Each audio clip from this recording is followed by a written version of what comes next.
voice. She made that picture look good. I'm done. Okay, just like that. All right, cool. So, And So, my name is Timothy Beal. I'm here with my client, Jim Winburn. We're in Atlanta, Georgia, as part of the Twisted Fears Horror Weekend. And I just had a couple questions about Mr. Winburn's career that I've always wanted to ask. Jim's one of my clients here in attendance. I just wanted to know what the audition process was like for the original Halloween and how you ended up getting the role of the stunt double for Michael Myers. I didn't do an audition. Okay. Deborah Hill and the crew, Dean Cunningham and Ray Stella, who was the camera operator, and Don Barron, the production manager, and all the guys who worked as script and cast. We've done a lot of films before that.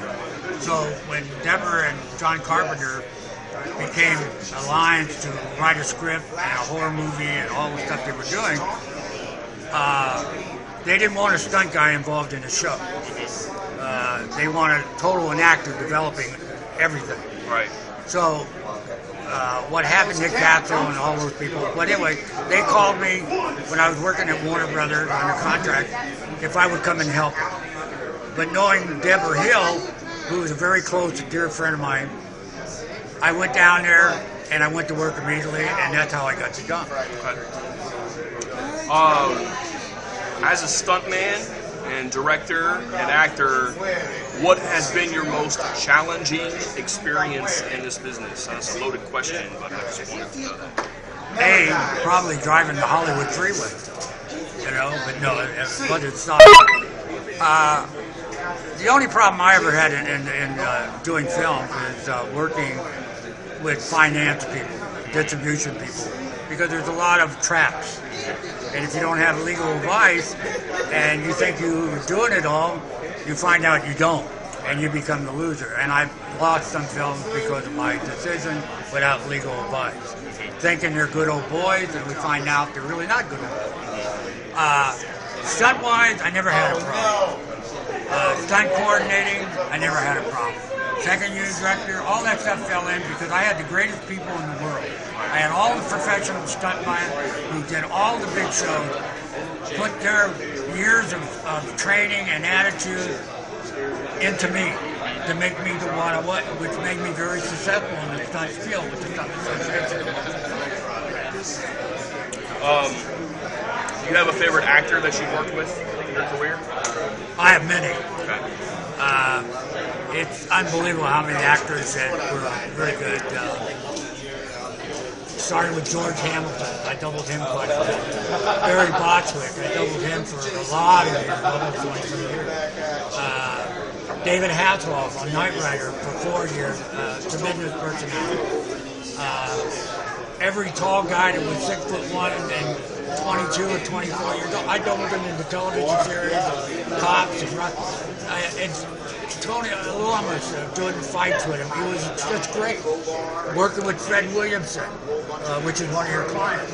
I did films with him and produced and directed and starred in, and he was phenomenal to work with. So there was so many people. I was very fortunate. And because a lot of guys in the industry, producers, directors, and stunt people put a lot of time in me, and I had a great career.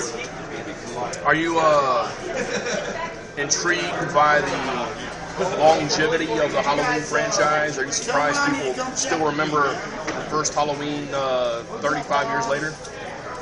Blown away ain't the word. It's unbelievable. Working it was a friendship thing for Deborah Hill, but they wanted nobody hurt on the $300,000 film. And I went in there for friendship. There was no money because it was a low-budget SAG show.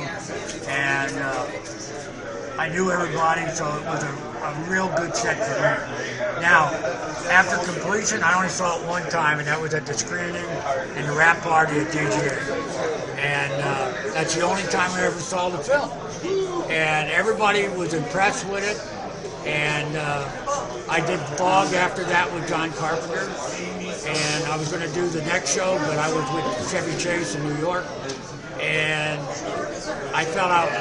John fell out of love with me because I was too busy on the outside not to be in his back pocket all the time. He wanted somebody like that. So it ended up being Dick Warlock on Escape from New York, and then the Halloween after that. And Dick is a great guy and a good stuntman, a coordinator, and an actor. And he knew Kurt Russell from the time he was in school and all that. But yeah, I really was blown away, and I was very happy for Deborah Hill because she created in the women attitude for motion pictures and independent. She broke the sound barrier for the good old boy producers in studio producing shows. Right. The only problem, she didn't get the credit up to her death.